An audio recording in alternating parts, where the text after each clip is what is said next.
True crime is our passion, but let's face it, it can get heavy. That's why we created Monthly Mood, a space to lighten the mood and lessen the load.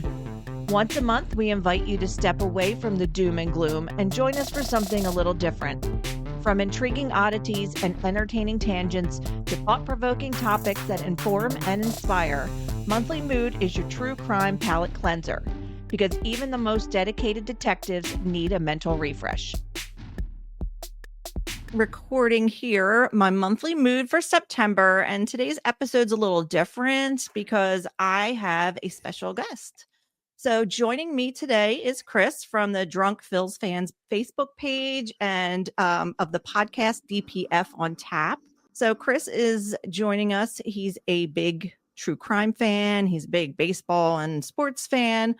So today's episode is centered around that. So Chris, do you want to give us a rundown of DPF and the podcast and all the stuff that you guys are doing? Sure. So I appreciate you having me on. I'm excited about this. Drunk Phils Fans is it's a name, but it more means and our fans are intoxicated with baseball. We are really a Facebook page, but it's been a community that is someone who is just in love with baseball, in love with the Phillies. And we're trying to give back to charity, trying to do things with local groups. And I am a huge true crime fan. And I am excited to be on your podcast today. So thank you so much for inviting me. Oh, thanks for joining. This is going to be fun because our topic is pretty cool. Sort of crime related, not really, more like, what injuries and some of the dumb things that happen in the world of Major League Baseball. Yeah. But I do want to tell everybody, definitely go out and give them a like and a follow on Facebook. Definitely tune into the podcast because it's hilarious. Like, I try not to miss it. And when I do, I get really mad at myself because it's always fun. And whether you're a Phillies fan or not, I know we have a lot of listeners out towards the Pittsburgh area. We don't hate on the Pirates. We feel your pain. We've been there before, Shannon. Yeah. A long time. So, definitely, come over to this side of the state while you guys are in that rebuild process. So today's topic is foul balls and close calls. So every year from February to October, millions of fans flock to Major League Baseball stadiums to enjoy America's pastime, to root on their favorite team, partake in ballpark foods and beverages, and enjoy the camaraderie with fellow fans. But for some, a day at the ballpark can turn unexpectedly dangerous. Despite the laid-back atmosphere, spectator injuries remain a serious and often overlooked issue in professional baseball. From foul balls traveling over 100 miles an hour to broken bats and errant throws, fans seated close to the action are at constant risk. While teams have increased protective netting in recent years, incidents still occur, raising ongoing concerns about safety, responsibility, and whether enough is being done to protect spectators.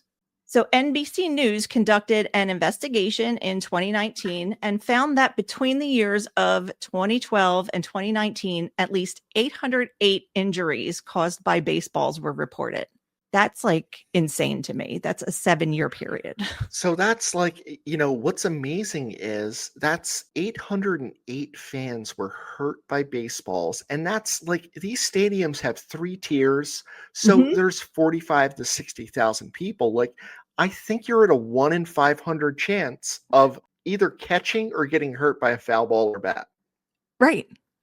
And they give you ample warning, telling you ahead of time before the game even starts. You need to be cognizant of, equipment flying into the stands and stuff. But let's face it, not everybody is paying attention, and especially with the level of phone usage. Well, you see. That's exactly true. If you look at a game, how many people are, looking at their phone or they're looking through their phone at the game? Exactly. I mean, everybody wants to kind of capture that moment, but sometimes that's just, you're adding to the likelihood that you could be injured because you're not fully present. Yeah, and I'm not a big fan of like guys or girls bringing their gloves to the game. I just feel like, I don't know, but after reading this, like, I feel like maybe you should bring your glove to the game.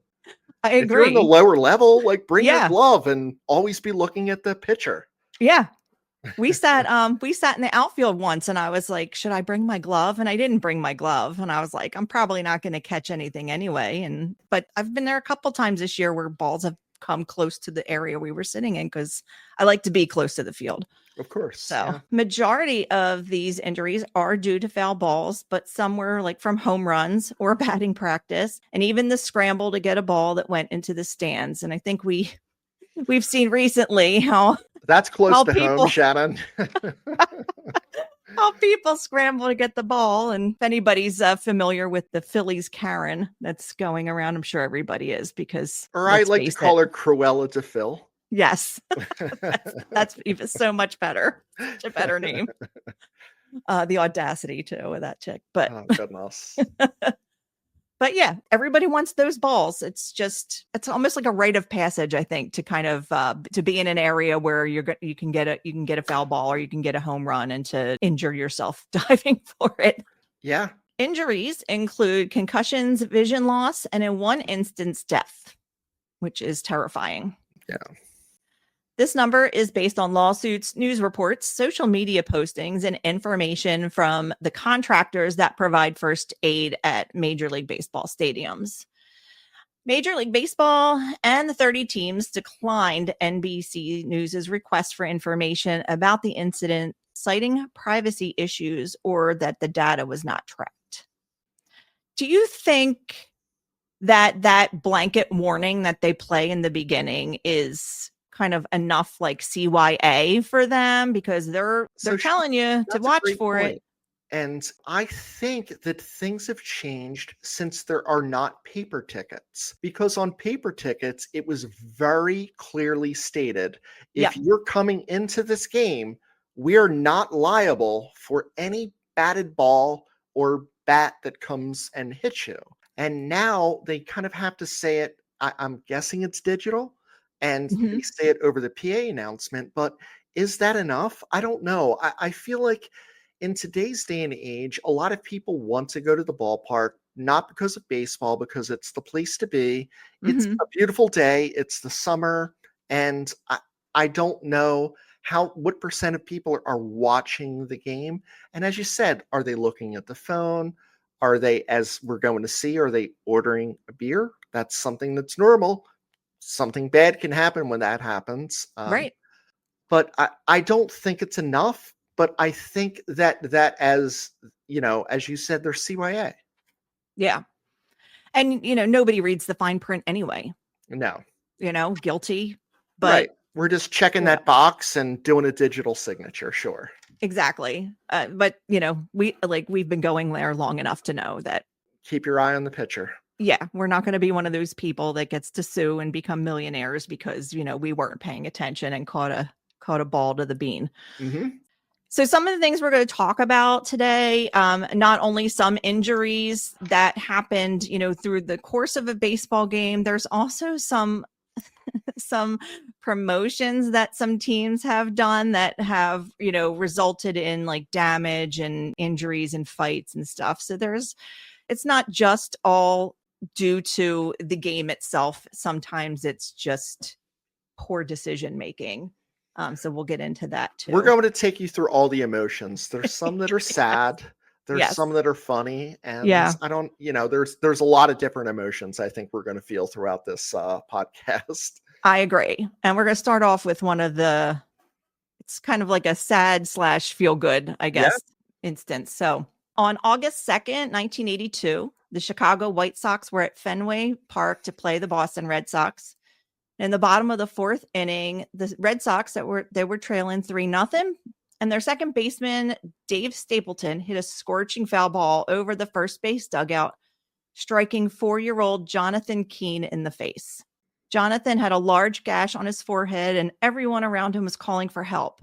Jim Rice, an outfielder for the Red Sox, grabbed the boy and ran him to the dugout where the medical team began working on him. He was rushed to Children's Hospital, and doctors attributed Jim Rice's quick thinking to being a large part of Jonathan's survival. I asked what happened, Rice says, remembering that day this summer on the 40th anniversary of the incident. They told me a kid got hit. So why are you all sitting here? So I went and got him.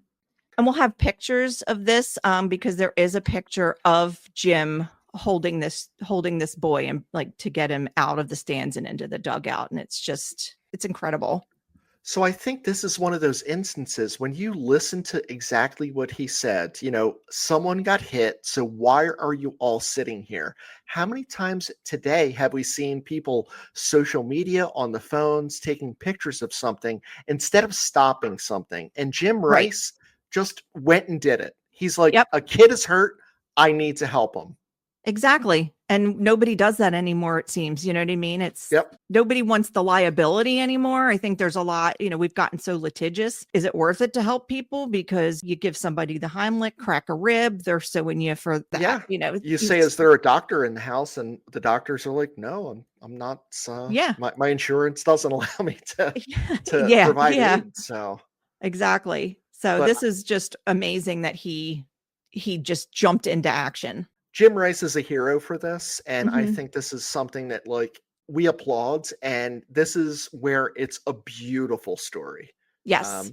We're going to kind of bounce up and around. So I'm going to go into in 2014, the Mets fan, David Sowa, and his wife attended a Mets Phillies game at Citizens Bank Park.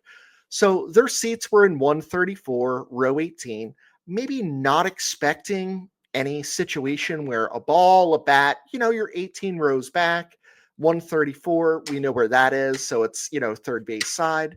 At the bottom of the sixth inning, while Sawa was paying a vendor for beer, so he's there with his wife trying to have a good time, just getting a beer, Philly shortstop Jimmy Rollins hit a foul ball that hit Sawa in the right side of his forehead. Luckily, he did not lose consciousness. He ultimately did need surgery to fix a bone above his right eye, which had been crushed. And, he suffered lingering side effects because of this. Obviously, getting hit 100 miles an hour at this time. And in baseball, remember, this is 2014. There was no netting that went all the way down from home plate down to the third base, all the way down to left field and right field. And what he said is, and this is like, my wife heard it. It was the worst noise she's ever heard, the crack of my skull. Thank goodness we have this, because people aren't looking, and we know that they're looking at their phones. Thank God that there is this, fencing that is, honestly, it's mostly transparent. I've been to games, you've been to games, Shen. It's transparent and it's helping people. This guy's living his whole life with like a cracked skull and maybe some problems throughout. So yeah. And I can't imagine, because there's so much information at our fingertips. You can see any video of somebody cracking their head on the pavement or something, and the sound is just sickening. It really is. I can't imagine the level of pain that this guy felt. Sometimes I'll just bang my head, like getting out of the car, and I'm like, cursing a blue streak. Like, this is just next level head pain. And I probably have migraines.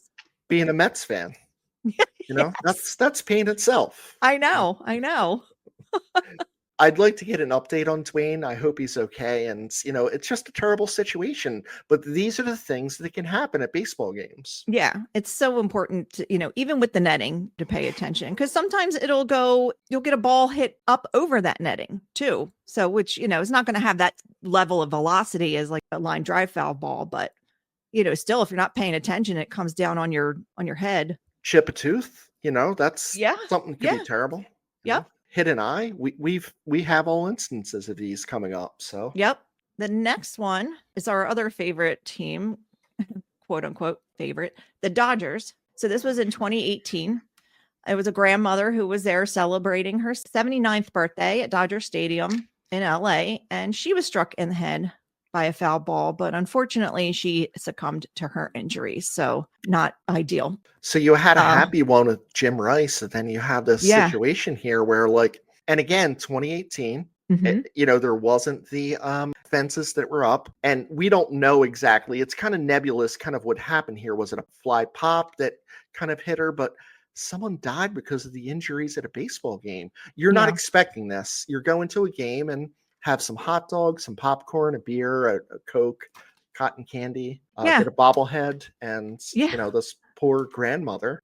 I know. And when I read this, I thought about my grandmother because I grew up watching Phillies games with her. I mean, she was religious on the couch watching the Phillies with her Virginia Slim cigarettes and Oh just, yeah. tearing them up. She had nicknames for everybody. And that's all I could think about was like my grandmother. Like she would have definitely been like one of the people that to go to a baseball game. And the thought of her getting hit by something like that is just like, it's upsetting. Absolutely. So we're going to move down. We've kind of talked about Jim Rice, and then we've went through the Phillies, and we're going to go back to the Phillies now. So this is 2018. This is not a batted ball situation.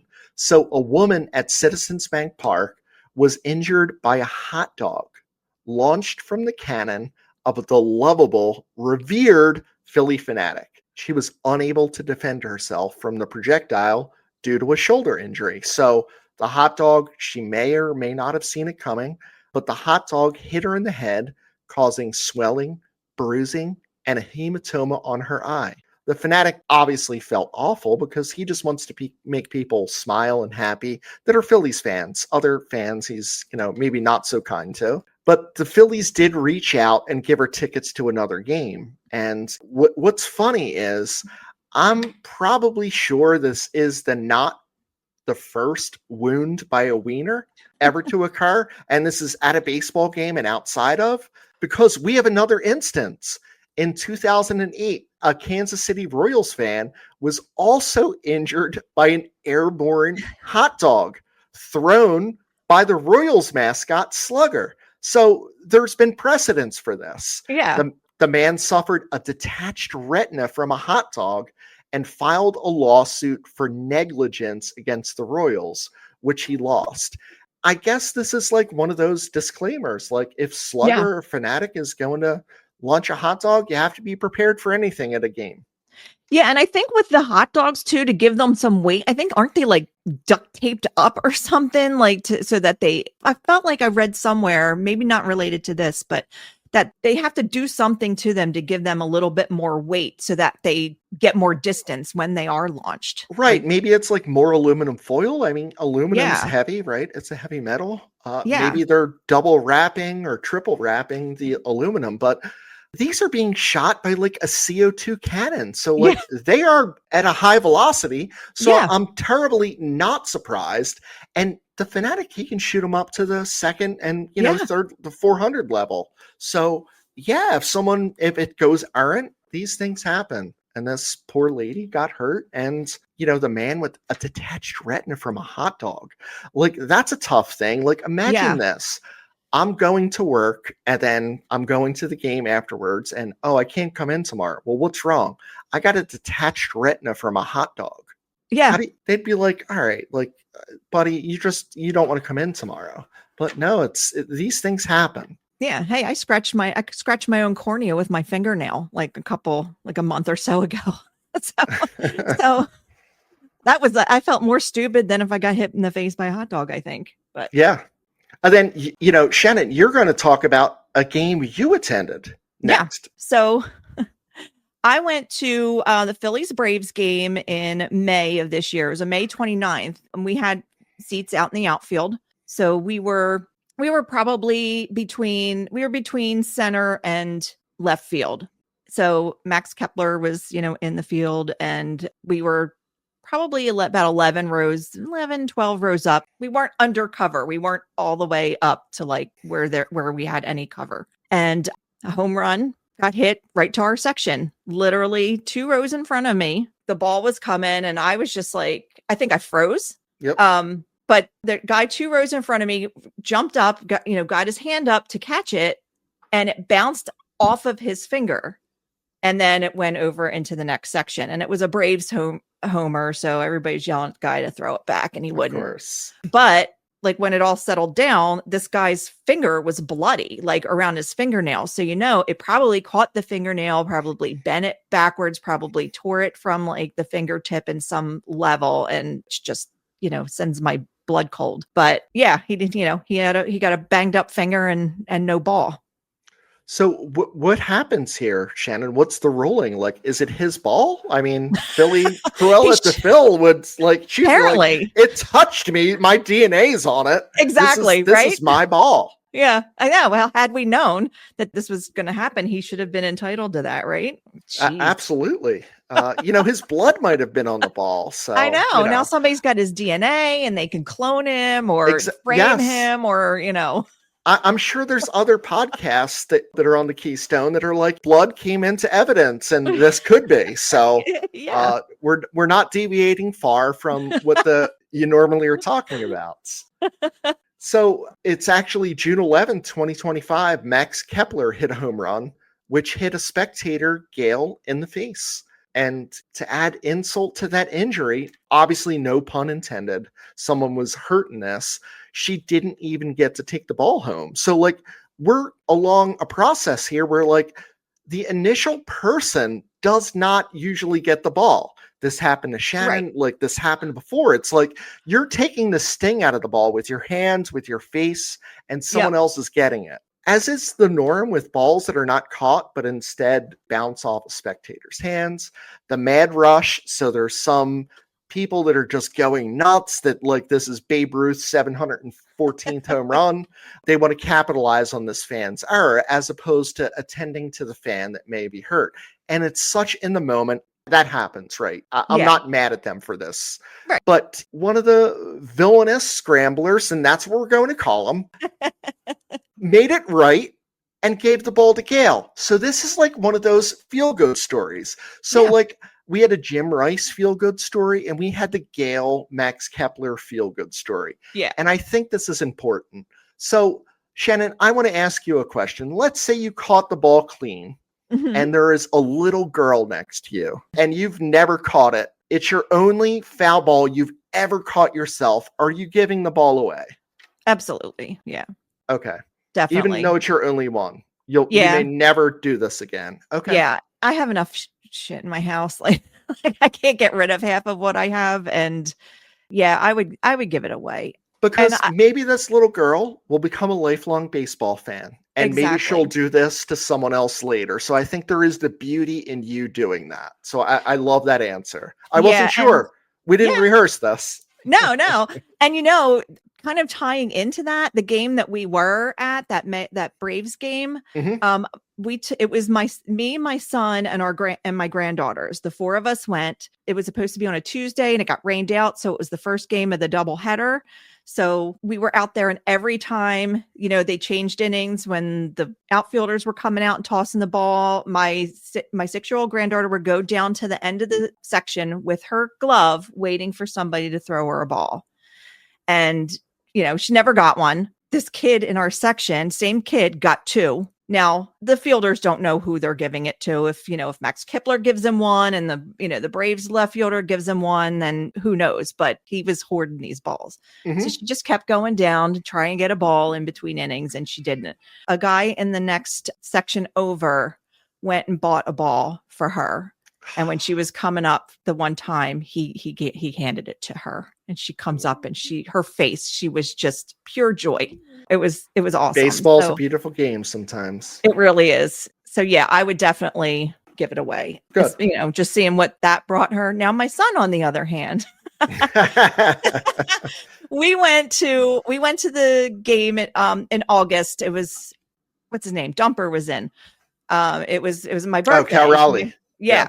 It was my birthday. My husband and I went, and I was like, I just want to sit close. I'm sorry. We're going to splurge on tickets because I really want to be close. And we were like 13 rows behind the Phillies dugout.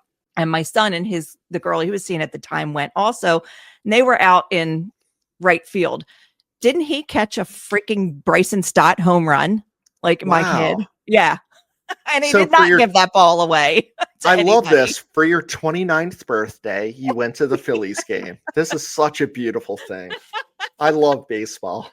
I know. I don't care about the ball getting the foul balls that much or the home run balls, Mhm. because I just want to be down. I want to be down by the players. I want to Yeah. see what they're doing. I want to see them in the on deck circle. I want to see them coming off the field and going in the dugout. Like that's my favorite part of the game is being near the players. And Yeah, and thankful we have the fence that's up there so you can enjoy right. it and maybe, look to the left or right for a moment. Yeah, exactly. So that was a good time. Good. So I want to pivot into the promotions part a little bit. Chris, your baseball knowledge like exceeds like pretty much anybody I've ever met. So as far as like promotions, like we'll talk about some of a couple that I found when I was researching, but as far as promotions by a team, like to put people in the stands or just some giveaway, what do you think? Do you have some favorites? Do you have Yeah, so I'll give just kind of like obvious nonsense ones that like maybe people have not heard of. I want to talk about some of the more important ones together with you, Shannon, but Mhm.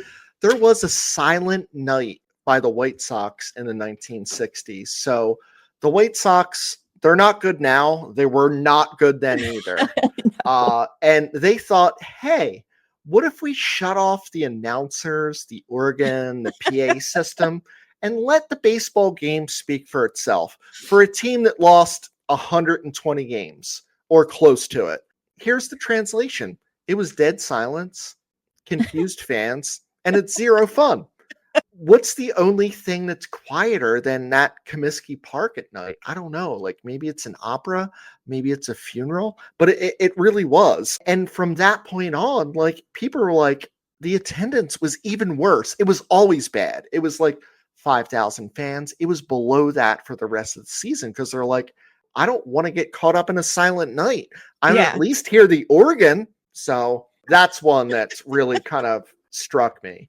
And another one is like the Oakland A's, that they're not the Oakland A's anymore. I don't even know. Are they the Sacramento or Las Vegas? But they're I don't not even know. Oakland yet. Yeah. Yeah, They're playing in Sacramento, but I think they're just called the A's. I think you're Um, right. so in 2011, they're going down there. They know that they're not doing well, even though that Moneyball and Brad Pitt was giving the A's some movie time. To poke fun at their own attendance, the A's gave fans replicas. So, like, you're walking in to get a replica of an empty Coliseum seat. So it was like a bobblehead of an empty seat. Nothing screams value like being reminded your ballpark looks like a morgue. Again, trying to get people in by telling people not to ever come again. So Yeah. that's one that just kind of blew my mind. I'm going to do two more, and these ones kind of really stand out to me to just be like absolute terrible promotions. And I'm going to go with the White Sox again. And recurring theme here, they've been bad. They're bad for a while. So in 1991, and if you ever wonder, like, oh, I went to the Phillies game in the 80s and I got a baseball, or I went to the Pirates games in 1985 and we got a Pirates baseball and I loved playing with it. Here's the reason why this is never going to happen again. The team, as the people were walking in, handed everyone a baseball as a souvenir. Well, naturally, the Sox lost 100 plus games. Oh my They gosh. played like garbage, and thousands of baseballs rained down from the stands. The game had to be delayed. I mean, what a genius promotion. You're a terrible team, and you're giving people projectiles to voice their displeasure.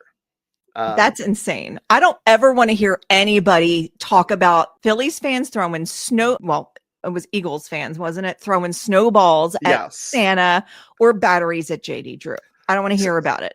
So that's such like an old thing, right? Like it's so tired. Yeah. We've probably, like, no one knows about this Sox one because like it's like, oh, Phillies did this and the Eagles did that.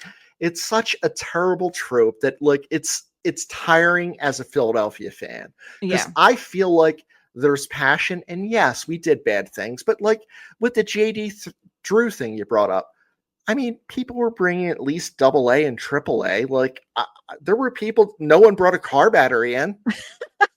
No one was bringing D batteries. At least they're like, all right, we're bringing like a watch battery. Batteries got thrown. We don't know what number they were, but it wasn't car batteries. So Right. so that's kind of one of those things. And then this one is just like, it's unbelievable because again, we're talking about the Marlins. So the Marlins in 2003, they weren't great here. They won kind of World Series before and after, but they're terrible. So they had a promotion that if you go to the game and it goes to extra innings, you get free gas. So naturally, fans are clamoring for them to go extra innings. And when they do, there's not a lot of, and it was an Exxon that this happened to. So the chaos followed, long lines, coupon headaches, and more fans are pumped about, Exxon and going extra innings than the Marlins, black, I guess, teal and white uniforms. So it's unbelievable these things to me are more like now a minor league promotion because minor leagues still do anything to get you in. They're like, hey, it's Taco Tuesday night, which it makes sense. They're small market, but I'm curious to see like what else you have, Shannon, for today's discussion on bad things that happen at ballparks. So I've got two fun instances, and funny enough, one of them also is the Chicago White Sox again. Huh. But I'm going to pivot to June 4th of 74. And this was in Cleveland. So Cleveland police that were not on assignment at the time the call came in were directed to respond to a riot at Cleveland Stadium. And this was when they were the Indians, not the Guardians. So Cleveland in the 70s was apparently already rough. And the Indians were debating leaving the city and relocating the team. The team was failing, obviously. And this is like, I wonder if this is where Major League's plot came from for her to move this. It feels like it is, right? Because it feels like it's very close to this, like moving the team out of Cleveland. And, because Cleveland at this time, and this is something that's important with this story, this stadium held 90,000 fans possible. Oh, wow. When we're talking about this promotion that you're going to get into, 90,000 fans are here. So this is like Live Aid at Philadelphia. Yeah, that's, you don't see stadiums outside of college that size anymore. No. And rightfully so, because the team was failing so bad that they wanted to generate some ticket sales. So their front office thought that a 10-cent beer night was a good way to do that. No objections here. Yeah, 10-cent beer, great. No objections. So sold tickets they did, but they also unleashed thousands of beer muscles onto the diamond in the bottom of the ninth inning. So the Indians were just coming back. They had been trailing the Texas Rangers, and they were about to like come back and possibly win the game. And this crowd just rushed the field and ultimately caused them to have to forfeit.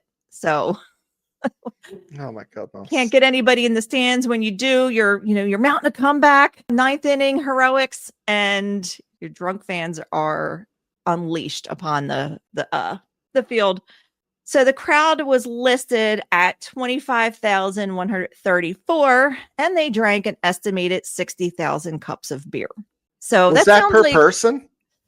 60,000 cups a person. Right. I was like, that has to be per person. Because I'm like, there's no way 25,000 people drank just 3 beers at 10-cent night. I know. Well, you figure, what were 74? DUIs weren't much of a thing back then. So you probably had people taking their kids to the ballpark. So figure a fourth of that is kids or whatever. Yeah. So now you're talking 8 beers. Yeah, I guess Cleveland kids didn't drink much back then, but maybe they did too. Yeah. Who knows? And who knows if they even checked ID? So you could have had teenagers getting beers for all we know too. That's true. I mean, do you remember back in the day, like, your grandparents, your mom or dad would send you to the store and be like, oh, get me some Capris, get me some, and you're like, yeah, sure. And they would let you do it. So maybe they did do that at Cleveland. Yeah. Maybe they're like, hey, my dad wants 24 beers. And you're like, all right, well, that's, Yeah. $2.40, kid. Oh my gosh. So that's 60,000 cups of beer. I mean, yikes. I mean, I'm sure that, that's relative to what they sell now, but yikes. At 10 cents a pop. That's just crazy. Yeah. But there were no serious injuries reported though, but 9 people were arrested for their unruly behavior. I mean, in terms of Eagles games, 9 people arrested. That's not bad. No. That's pretty minimal. So that's not a large number. You would think it would be more with 10-cent beer night. Well, maybe there was only like 4 cops there, but I'm like, we've seen videos of this. It's absolute mayhem. It is absolute mayhem on the field. I mean, I think at that point, you probably just want to get them the hell out of there. Oh, yeah.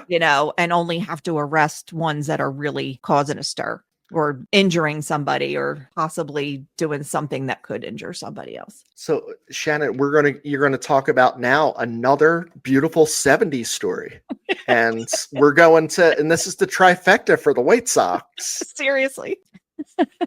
So July 17th or July 12th, it was in 1979, the White Sox held a disco demolition night at a twilight doubleheader against the Tigers. So this was back in the day, there would be an early game, maybe an hour or 2 before a game, and then a second game. So maybe the first game started at 12, then the next game was at 5. The Sox that year, they've been averaging around 15,000 attendees at the Comiskey Park. Comiskey is it was like Citizens Bank Park, roughly 45,000 fans. But here was the deal on this day. If you brought a disco record, you received 98-cent admission. So I don't know why they did 98 cents here, because I would think, you're handing someone $1 and you're getting back 2 pennies. Immediately, I'm going to throw the pennies at someone. I already know that these 2 pennies are getting thrown. We used to do this, like there was a movie theater around me that would have, 99-cent movies, and then they had to stop it because everyone was throwing the penny through the screen. So you'd watch the screen and it's like, oh, it's Jaws 4 and there's like 400 rips in the screen. Like Jaws just bit the screen. Which is the idea here was these records that were donated were then going to be added to a controlled explosion between games. So they're going to blow up disco. So heavy metal is kind of coming into play here. And they're like, we're done with disco in Chicago. We're going to blow up some tramp records from Ohio players. Casey and the Sunshine Band, we're blowing you up. For starters, there was 50,000 people here. So they're already over capacity. I'm sure that a lot of these were young kids that stole disco parents from their aunts, uncles, moms, dads, brothers, sisters that were there. The bad part was, we've talked about capacity at the field was 45,000. There was 50,000 people allowed in. There's another 15 to 20,000 people outside. It's it's bedlam at Comiskey, not to take Fransky's words out of it, but it's absolute insane. The first game, and this is before disco got demolished, there's no blowing up of anything happening. It got stopped several times due to the crowd throwing records, empty bottles, lighters. I didn't see any, I watched this again. I didn't see any batteries. So at least they didn't take Philadelphia's thing. Firecrackers thrown onto the fields. So now we're after the first game. They finally got through a game. Gosh. They're going to do this controlled explosion. But the other teams, both teams are on the field for, they're warming up. There's different players that may be in the game and they're getting out some running, kind of throwing and doing some things. So the attendees began to rush onto the field. So it was estimated 7,000 fans for 40 minutes. Security, police, there's SWAT team, tactical gear, couldn't remove them. A bonfire was set in center field. So the fans actually set a bonfire. The grass in Comiskey Field on this night was permanently burned in a circle. You can see this. They destroyed the batting cage, stole the bases. And this isn't like a baseball stole the bases. They physically pulled the bases out of the field and stole them. This is like before they changed them, like, every couple innings too, right? Like they were like in there. Yeah. So these were like, they were in there. They may have like spray painted them, but like Comiskey Park's like, wow, we don't have backup bases. All in all, and the last time we talked about the 10-cent beer night, so 10-cent beer night only got 9 arrests. This disco demolition had 39 people arrested. And here's the kicker. Again, the White Sox, they couldn't play game 2. There was a bonfire in center field. There was no grass left. And it's probably for the best because they would have lost anyway because they were terrible. But some of these things, they seem stranger, than fiction. The truth is, who would believe this? 10-cent beer night? Shannon, you and I know that's a bad idea. Oh, it's a terrible idea. It's a terrible idea. Even in this day and age, like dollar beer night is not a good idea. Dollar dog night didn't go over well. Yeah. Oh my gosh. That might make next year's baseball podcast here. Yeah. The return of dollar dog night. Yeah. My husband's mad about that. I am mad about it. He's like, I want dollar dogs. I don't want to buy one, get one. I'm like, I hear you. I'm with him on that. I'm a huge hot dog fan, and like I feel bad because like, did the Fanatic ruin it? Was it Slugger, the Kansas City mascot, or was it the Phillies fans? One of the 3 did it, and I'm mad at all of them. Maybe it's a combination of the fans and the prices. The prices that have gone up. Yeah. But yeah, sometimes like bad ideas, don't just come from the silly folks. It comes from upper management. Yeah, so that's a great point, and I appreciate you saying so. The owner of the White Sox, and this is for all of his bad ideas, his name was Bill Veeck. So it was Veeck. He actually only had one leg. So one of his legs was a prosthetic, but it was wooden. And in the wooden leg, he had built a compartment where there was a flask. So we already know that Bill Veeck's not totally with it. He did some ridiculous other promotions that we'll save for another time, but he has a flask in his wooden leg. So we know that disco demolition is not far out of his wheelhouse. Yeah. This is right up his wheelhouse. Oh my gosh. It's so funny. Guess, what else do you do with your wooden leg besides hide a flask in it? Yeah, he had an ashtray too. It was like a little pop-out ashtray because he smoked. So, it was like Inspector Gadget leg. Seriously, I'm surprised he didn't have a urinal in it too, so he didn't have to even leave his seat at all. Oh, that's a good idea. I'd love some invention of that. So other than the silly promotions that got people arrested and Comiskey Park all burnt up, and the injuries from foul balls and bats and whatnot, Major League Baseball did recommend extending the netting 70 feet down the foul lines from home plate. Only a few teams had done it prior to September of 2017. And then a young girl was severely injured by a foul ball at Yankee Stadium, hit by Todd Frazier.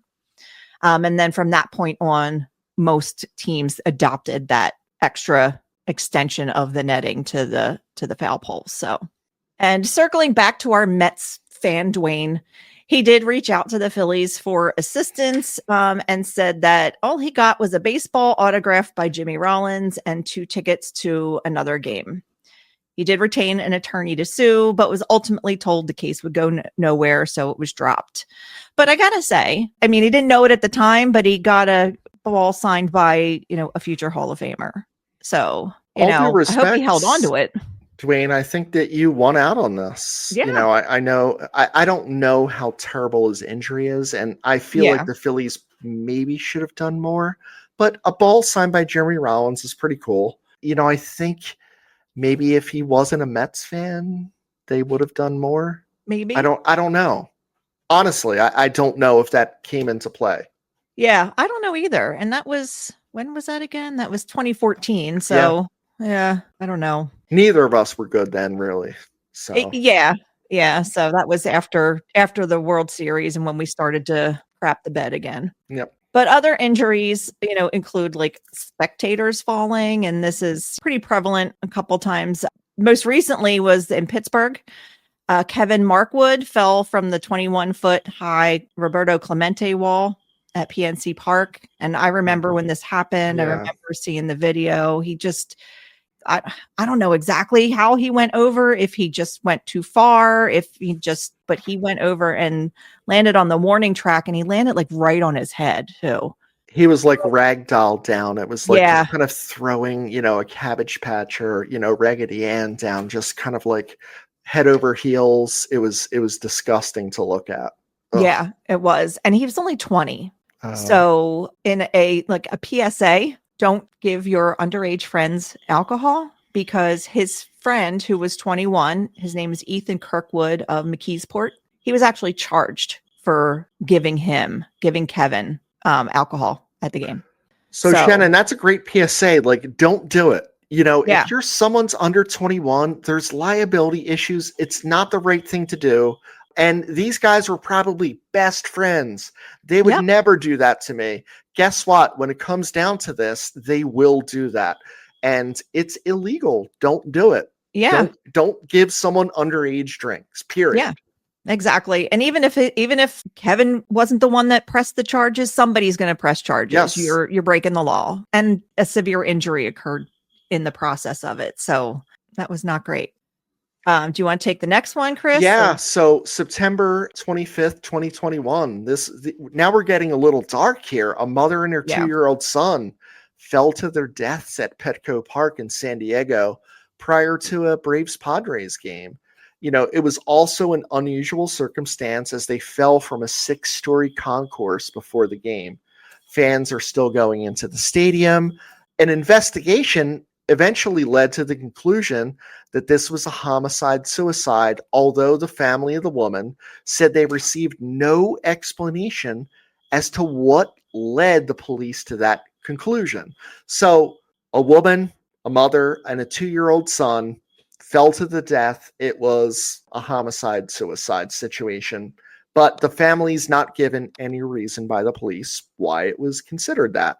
So the family's attorney believed they were trying to shield San Diego from liability in these deaths, as the city owns 70% of Petco Park. So is there political or governmental reasons why this was considered thus? San Diego Police Homicide Lieutenant Andrea Brown said the investigation included witnesses and review of available video footage. This is disturbing. It is. Early in the investigation, I think there was a lot of speculation going around the internet about, was she pushed? Yeah. Because I believe her husband was there. Yes. And did it have something to do with him? Was she leaning over? I don't know. I looked into it a little bit more, and I don't know how accurate this was, but somebody said that she had been standing on the tables on that concourse with the kid prior to. Wow. So I don't know if that came into play or anything. It was just horrific. So horrific. When difficult to hear, difficult to, kind Yep. of rehash, because we remember when this happened, and it's so disturbing that a mother and a 2-year-old, it's a homicide-suicide situation. It's just, yeah. And it's tough being there when stuff like that happens too, because you're going to watch your team and for a good time with other people, and something like that, it just really puts things in perspective, and it takes the focus off of baseball and the fragility of life. Absolutely. Do you remember?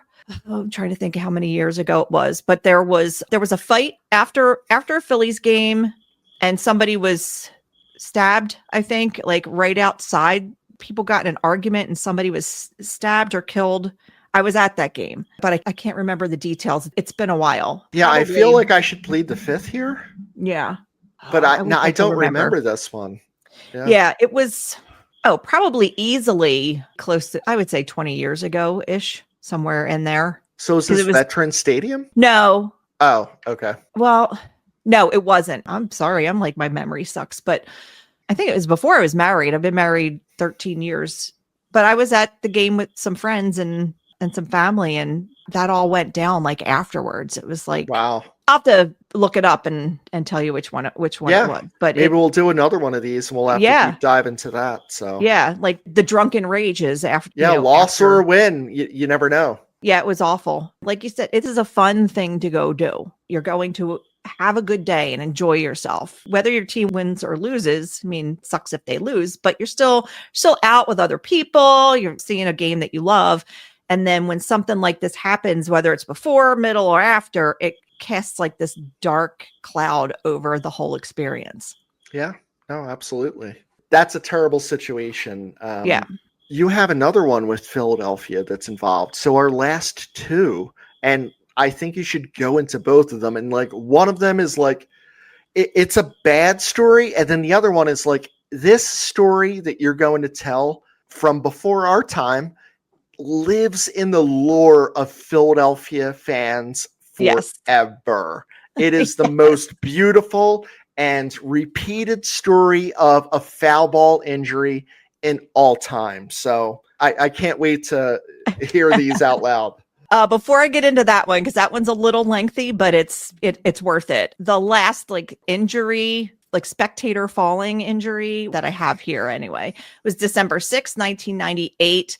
The revered Army-Navy game was held in Philadelphia. I think it was every year almost it was held in Philadelphia for a long time. It was either at JFK, and then I think this year was at the Vet, if I remember. Yep. Yeah. And I remember watching this too. So I'm really dating myself here. But the Army Navy game going on, and they were always panning the crowd at the cadets, midshipmen. And at one point they had the camera on a group of West Point cadets, and the railing that they were leaning on gave way, and there's a bunch of them just toppled like right to the ground. There was 9 injured, and this wall was 15 feet high. So, I mean, 15 feet doesn't sound like a lot until you're falling from it. Yeah. With a bunch of guys behind you piling on you. Yeah. Because the camera's there. So they're all mugging up for the camera and cheering and everything. And then this thing just gives way, and you just see a crowd of them just go falling over. Again, there to have a great time. And then boom, in an instant, things change and they're hurt and the stadium's damaged. And at that point, it was 27 years old, the stadium. So its time was winding down anyway, but that could have been one of the straws that broke that camel's back. Yeah, at that point, the upkeep on that stadium probably wasn't the biggest concern of the city. Yeah, very true.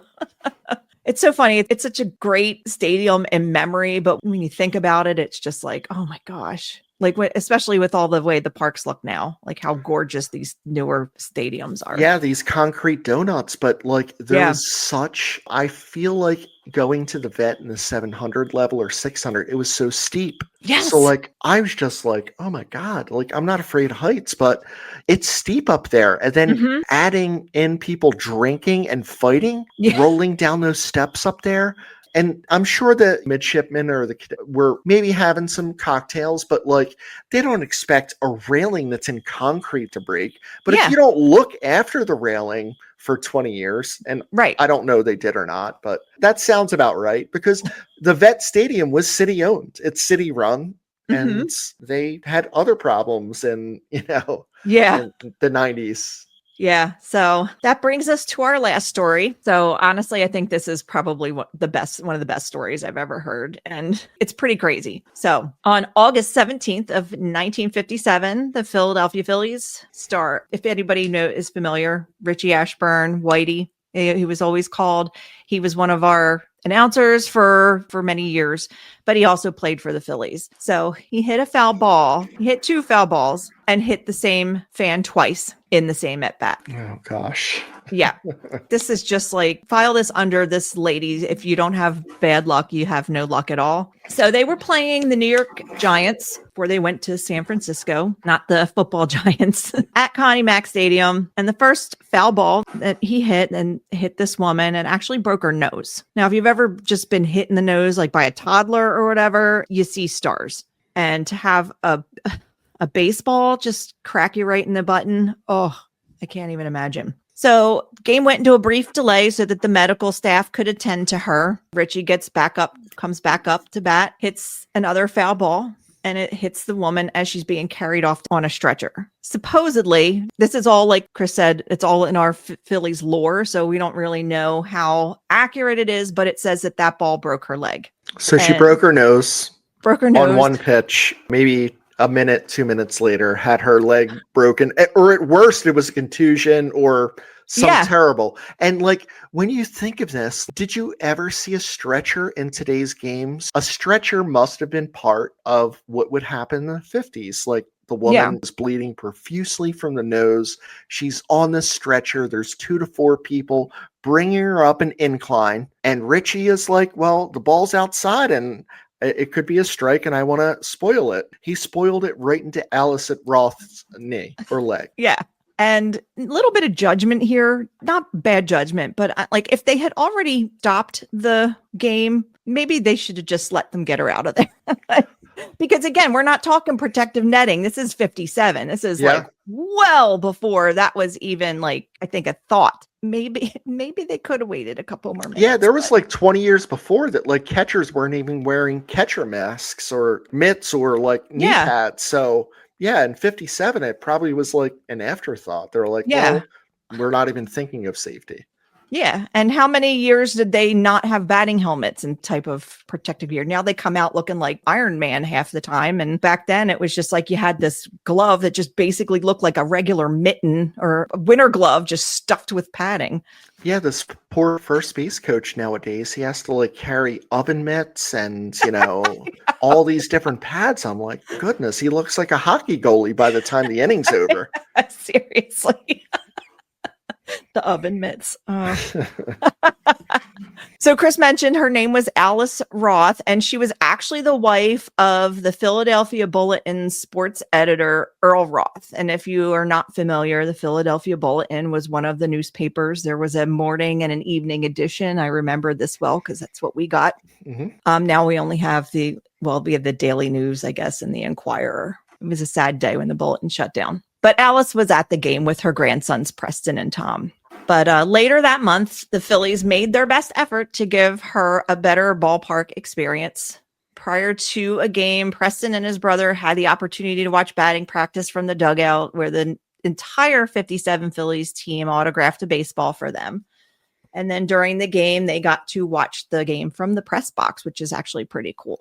And then with Alice's injuries and stuff, she was transferred to Montgomery Hospital, and Richie Ashburn did actually go visit her several times. Actually, he would go visit her until she was sent home, and he gave her an autographed baseball.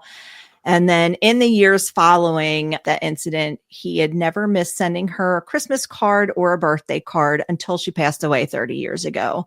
And that just so sounds like him. What a beautiful man. Yeah, really. I mean, this guy was great. And you don't see that from the prima donnas these days. You know what I mean? Like, it would never happen. And, you know, there's a few things I wanted to add to this. So I wonder when the Phillies gave them tickets, like, don't give them tickets on the third baseline. Absolutely not, because Richie would hit him over there all the time. Obviously, we said that they put him in the press box.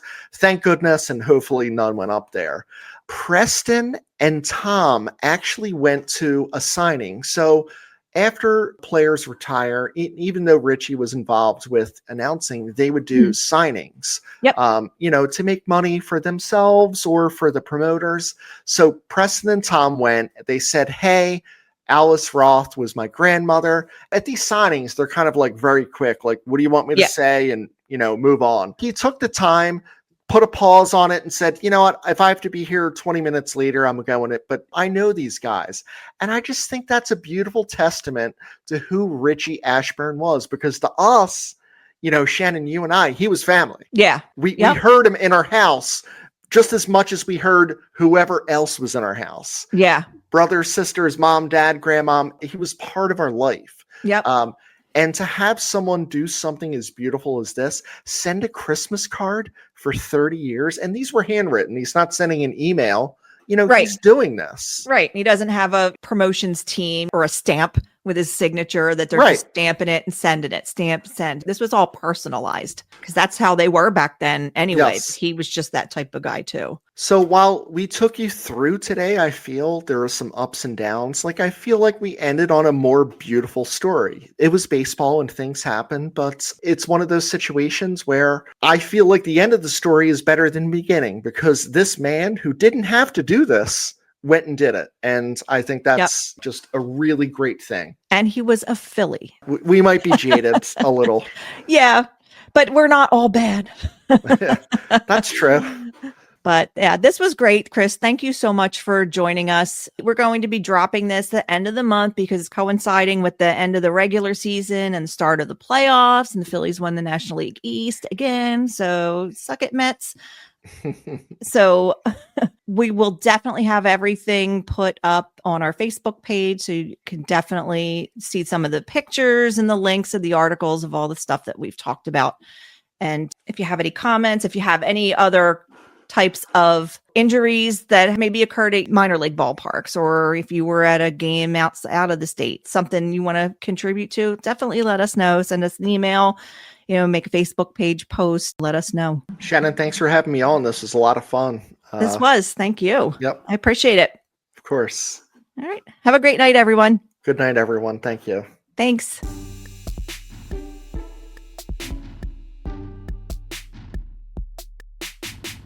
That's all we have for this episode of KCC's Monthly Mood. Thank you so much for listening, and please consider leaving us a review wherever you get your podcasts. If you want to find out more about the podcast, the hosts, and the cases we cover, or if you want to suggest a case, please visit us at kccpod.com or send us an email at keystonecoldcases@gmail.com. You can also follow us on Facebook at Keystone Cold Cases and on Instagram and TikTok at KCC Pod. Follow us on YouTube at Keystone Cold Cases. Please remember never to reach out to the family or friends of the victims, only to law enforcement if you have any tips. This episode was researched and hosted by me, Shannon. Find all of our sources, social info, and contact information at kccpod.com. Theme music by Jamie Briggs and production assistance from Shannon Bickle. Join us again next week for another case to sleuth out.